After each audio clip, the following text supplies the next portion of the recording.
Hello everyone, welcome back to my channel.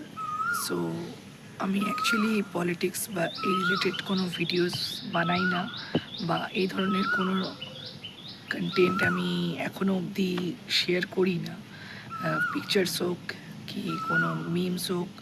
But কিছু দিন ধরে আমি যেটা লক্ষ্য করছি, যেটা আমার না বললে নয়, আমার মনে হলো যে এটা শেয়ার করা উচিত। যেমন কি, অবশ্যই সবাই জানে সরকার চেঞ্জ হয়েছে। এবার সরকার চেঞ্জ হয়েছে তো এতে কী কী ভালো ইমপ্রুভমেন্টস আসবে আমাদের ওয়েস্ট বেঙ্গলে, এটার জন্য আশা করি সবাই কনসার্ন।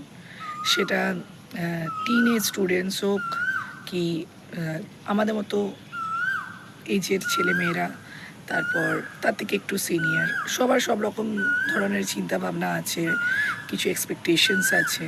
এবার যেটা আমি দেখছি যে কিছু কিছু মানুষ, ম্যাক্সিমাম মানুষের দেখছি কনসার্ন একটাই, সেটা হলো অন্নপূর্ণা ভাণ্ডার পাবো তো, বেকার ভাতাটার কি হলো, সেটা কি আদেও আসবে? আমাদের ১,৫০০ দেবে না ৩,০০০ দেবে অন্নপূর্ণা ভাণ্ডার? অন্নপূর্ণা ভাণ্ডারের কি কি হবে? ডিবিটি লিঙ্কটা কি হলো? অন্নপূর্ণা ভাণ্ডার আর আপনার বেকার ভাতা, এই দুটো টপিক ছাড়া আমি মনে হয় না মানে কারোর কোনো কনসার্ন আছে গভর্নমেন্ট চেঞ্জের জন্য। একটা ওয়েস্ট বেঙ্গলে যে এতটা ডাউনফল হয়েছে, এবার এটাকে কি করে এগোনো যায়? ৩,০০০ টাকাই কি সাফিসিয়েন্ট? ৩,০০০ টাকার বেকার ভাতা পেলে যে ছেলেটা পাবে, তাকে আপনার মেয়ের সাথে আপনি বিয়ে দেবেন কি? আপনার কি মনে হয় দেওয়া উচিত? নাকি আপনি গভর্নমেন্ট যে চেঞ্জ হলো সরকার, তার জন্য যে একটা ভালো কোম্পানি এলো বেসরকারির জন্য, কি সরকারি যে যে ফর্মগুলো পেন্ডিং হয়েছিল সেগুলো হবে, সেইগুলোতে যদি আপনার ছেলে বা চাকরি বাকরি পায় বা তার উন্নতি হয়, সেটা কি বেটার নাকি না বেকার ভাতা পাবে কি না, কী হবে সেটা বেটার? অন্নপূর্ণা ভাণ্ডার, ৩,০০০, ঠিক আছে, এটা অনেকে ভাবতে পারে যারা যেমন কি মনে করুন হাউসওয়াইফ, তারা এই জিনিসগুলোকে নিয়ে আমার মনে হয় ভাবতে পারে, কারণ যাই হোক কিছু একটা পকেট মানি আসবে। বাট ম্যাক্সিমাম মেয়েরা, ছোট ছোট মেয়েরা যাদের একটা বড় ভবিষ্যৎ একদম হাতের গোড়ায় আছে, তারা এই সময় অনেক সুন্দর সুন্দর চাকরির সুযোগ পেতে পারে, কোম্পানিজ আসতে পারে, তাদের অনেক উন্নতি হতে পারে, সেই জিনিসটা না ভেবে কীভাবে আমার কেরিয়ারটাকে আমি আরও আগে নিয়ে যাবো তা না ভেবে, এই তো 25 হয়ে যাচ্ছে মানে এবার ৩,০০০ টাকা পাবো।